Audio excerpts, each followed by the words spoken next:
প্রতি গতকাল একটি হত্যাকাণ্ড ঘটেছে।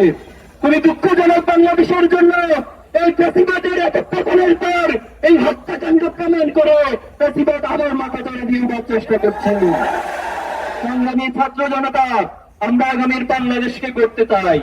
আমরা এই বাংলাদেশকে একটি সমৃদ্ধ বাংলাদেশ হিসেবে গড়তে চাই। এই প্রজন্ম তার সততা দক্ষতা দেশ প্রেমের মধ্য দিয়ে বাংলাদেশকে গড়তে চায়। আমরা ইব্রাহিমের উত্তরসূরি, আমরা ইসমাইলের উত্তরসূরি, আমরা শাহজালাল শাহপরানের উত্তরসূরি, আমরা সালাউদ্দিন আইয়ুবের উত্তরসূরি, আমরা শহীদ সাব্বির আইয়ুব থেকে শুরু করে শেষ পর্যন্ত শহীদ আব্দুল্লাহ পর্যন্ত সকল শহীদের উত্তরসূরি।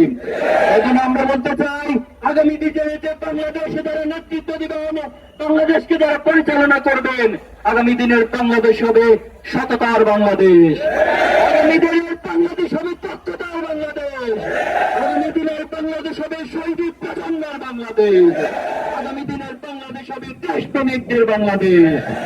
আজকের এই মিছিলোত্তর সমাবেশে সকলকে অংশগ্রহণের জন্য ইসলামী ছাত্র শিবিরের পক্ষ থেকে আন্তরিকভাবে ধন্যবাদ এবং কৃতজ্ঞতা জানিয়ে আমাদের ইসলামী ছাত্র শিবিরকে আদর্শ দিয়ে মোকাবেলা না করে বারবার চেতনার কাঠ দিয়ে মোকাবেলা করার চেষ্টা করা হয়েছে।